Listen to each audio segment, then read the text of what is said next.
Hello friends, എല്ലാവർക്കും സ്വാഗതം പുതിയ വീഡിയോയിലേക്ക്. നമ്മളെല്ലാവരും ബ്രേക്ക്ഫാസ്റ്റ് ആയിട്ടോ ഡിന്നറൊക്കെ ആയിട്ട് കഴിക്കാനായിട്ട് വെള്ളപ്പം ഉണ്ടാക്കാറുണ്ടല്ലേ. ഇന്ന് ഞാൻ വന്നിട്ടുള്ളത് വളരെ വെറൈറ്റി ആയിട്ടുള്ള ഒരു വെള്ളപ്പത്തിൻ്റെ റെസിപ്പി ആയിട്ടാണ്. അരികൊക്കെ നന്നായിട്ട് മൊരിഞ്ഞ ഉള്ളൊക്കെ നല്ല സോഫ്റ്റ് ആയിട്ടുള്ള ബ്രെഡ് വെള്ളപ്പാണ് കേട്ടോ ഇന്നിവിടെ ഉണ്ടാക്കാൻ പോകുന്നത്. എന്നും പറയുന്ന പോലെ വീഡിയോ കണ്ടിട്ട് ഇഷ്ടപ്പെടുവാണെങ്കിൽ ലൈക്ക് ചെയ്യുക, ഷെയർ ചെയ്യുക, കമൻറ്റ് ചെയ്യുക, ചാനൽ സബ്സ്ക്രൈബ് ചെയ്യാനും മറക്കരുത്. പിന്നെ ഫേസ്ബുക്കിലൂടെയാണ് വീഡിയോ കാണുന്നതെങ്കിൽ പേജ് ഫോളോ കൂടി ചെയ്യണേ. അപ്പോൾ നമുക്ക് നേരെ വീഡിയോയിലോട്ട് പോവാം. ഞാനിതവിടെ ഒരു ബൗളിൽ 2 പീസ് ബ്രെഡ് എടുത്ത് വെച്ചിട്ടുണ്ട്. ഇതൊന്ന് മുറിച്ചിട്ട് കൊടുക്കാം. ശേഷം ഇതിലോട്ട് കുറച്ച് വെള്ളം ഒഴിച്ചു കൊടുക്കാം. എന്നിട്ട് ഇതൊരു 10 മിനിറ്റ് സോക്ക് ചെയ്യാൻ വേണ്ടിയിട്ട് മാറ്റി വയ്ക്കാം. വെള്ളപ്പം ഉണ്ടാക്കാൻ വേണ്ടിയിട്ട് ഞാനിവിടെ ഈ ഒരു ഗ്ലാസ്സിൽ 2 ഗ്ലാസ് പച്ചരി 6 മണിക്കൂർ സോക്ക് ചെയ്തെടുത്തിട്ടുണ്ട്. ഇനി ഇത് മുഴുവനായിട്ടും മിക്സർ ഒരു വലിയ ജാറിലേക്ക് ഇട്ട് കൊടുക്കാം. ഇനി ഇതിലോട്ട് നേരത്തെ സോക്ക് ചെയ്യാൻ വേണ്ടി മാറ്റി വെച്ചിരിക്കുന്ന ബ്രെഡ് ഉണ്ടല്ലോ, അത് ചേർത്ത് കൊടുക്കാം. ഇനി ഇതിലോട്ട് ചേർക്കാൻ പോകുന്നത് ഒരു 4 ടേബിൾ സ്പൂൺ മൈദയാണ്. ഇനി ഇതിലോട്ട് മധുരത്തിന് ആവശ്യമായിട്ടുള്ളൊരു 3 ടേബിൾ സ്പൂൺ പഞ്ചസാര ഇട്ട് കൊടുക്കാം.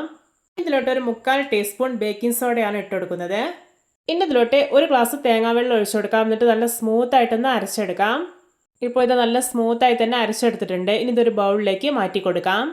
ഈ ഒരു ബാറ്ററിൻ്റെ കൺസിസ്റ്റൻസി എന്ന് പറയുന്നത് ഓവർ ലൂസായി പോകാൻ പാടില്ല, കുറച്ചൊന്ന് തിക്കായിട്ടിരിക്കണം. ഇനി ഇതൊരു 5 മിനിറ്റോളം കൈ വെച്ചിട്ട് നല്ല പോലെ ഒന്ന് മിസ്സാക്കി എടുക്കാം. ഇപ്പോൾ ഇത് നല്ല പെർഫെക്റ്റ് ആയി തന്നെ മിസ്സാക്കി എടുത്തിട്ടുണ്ട്. ഇനി ഇതൊരു 8 മണിക്കൂർ റെസ്റ്റ് ചെയ്യാൻ വേണ്ടിയിട്ട് അടച്ചു വയ്ക്കുകയാണ്. ഇപ്പോൾ ഇത് 8 മണിക്കൂറായിട്ടുണ്ട്. മാവ് കണ്ടോ നന്നായിട്ട് തന്നെ ഫെർമെൻ്റ് ആയി കിട്ടിയിട്ടുണ്ട്. ഇനി ഇതിലോട്ട് ആവശ്യത്തിന് ഉപ്പ് ചേർത്ത് കൊടുക്കാം. എന്നിട്ട് നല്ല പോലെ ഒന്ന് മിസ്സാക്കി എടുക്കാം. ഞാൻ ഈ ഒരു മാവിലോട്ട് ബേക്കിംഗ് സോഡയാണ് ചേർത്തിട്ടുള്ളത്. നിങ്ങൾക്ക് വേണമെങ്കിൽ ഈസ്റ്റ് ചേർക്കാവുന്നതാണ്. ഇപ്പോൾ ഈ ഒരു ബാറ്റർ കണ്ടോ നല്ല തിക്കായിട്ടാണ് ഇരിക്കുന്നത്. ഇനി ഇതൊന്ന് ലൂസാക്കി എടുക്കണം. അതിനായിട്ട് ഇതിലോട്ട് ഒരു 1/2 ഗ്ലാസ് തേങ്ങാപ്പാൽ ഒഴിച്ചു കൊടുക്കാം. ഞാനിവിടെ ഒരു അരമുറി തേങ്ങയുടെ 1/4 പാലാണ് എടുത്തിട്ടുള്ളത്. നല്ല കട്ടിയുടെ തേങ്ങാപ്പാൽ തന്നെ എടുക്കാനായിട്ട് ശ്രദ്ധിക്കണേ. എന്നിട്ട് നല്ല പോലെ ഒന്ന് മിസ്സാക്കി എടുക്കാം.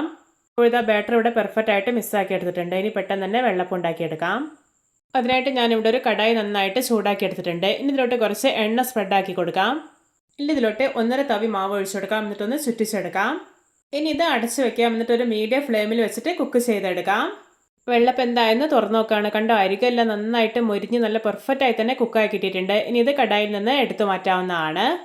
ഇത് നമ്മുടെ രുചികരമായിട്ടുള്ള ബ്രെഡ് വെള്ളപ്പം റെഡി. നോക്കി കാണുമ്പോൾ തന്നെ കൊതി വരുന്നില്ലേ. ഇതുപോലെ മറ്റുള്ളതെല്ലാം ഉണ്ടാക്കിയെടുക്കാം. അപ്പോൾ നമ്മുടെയൊക്കെ വീട്ടിൽ എപ്പോഴും ഉണ്ടാകുന്ന വളരെ കുറഞ്ഞ ഇൻഗ്രീഡിയൻസ് മാത്രം മതി ഈ ഒരു ടേസ്റ്റി ആയിട്ടുള്ള ബ്രെഡ് വെള്ളപ്പം ഉണ്ടാക്കിയെടുക്കാനായിട്ട്. എല്ലാവരും ഇതുപോലെ ഒന്ന് ഉണ്ടാക്കി നോക്കണേ. ഇപ്പോഴത്തെ നമ്മുടെ രണ്ടാമത്തെ ബ്രെഡ് വെള്ളപ്പവും അടിപൊളിയായി തന്നെ റെഡി ആയിട്ടുണ്ട്. ഇതും കടായിൽ നിന്ന് എടുത്തു മാറ്റാം. ഇത് കാണാൻ തന്നെ എന്തൊരു ഭംഗിയാണല്ലേ. കാണുന്ന പോലെ തന്നെയാണ് കഴിക്കാനും സൂപ്പർ ടേസ്റ്റിയാണ്. പിന്നെ നിങ്ങൾക്ക് ഇഷ്ടമുള്ള ഏതൊരു കറിക്കൊപ്പം ഇത് കഴിക്കാവുന്നതാണ്. എല്ലാവർക്കും എൻ്റെ വെറൈറ്റി ആൻഡ് ടേസ്റ്റി ബ്രെഡ് വെള്ളപ്പം ഇഷ്ടപ്പെട്ടെന്ന് വിചാരിക്കുന്നു. ഇഷ്ടപ്പെട്ട സപ്പോർട്ട് ചെയ്യാൻ മറക്കരുത്. അപ്പോൾ ഇതുപോലെയുള്ള വെറൈറ്റി വീഡിയോകളായി നമുക്ക് വീണ്ടും കണ്ടുമുട്ടാം. Okay, bye bye.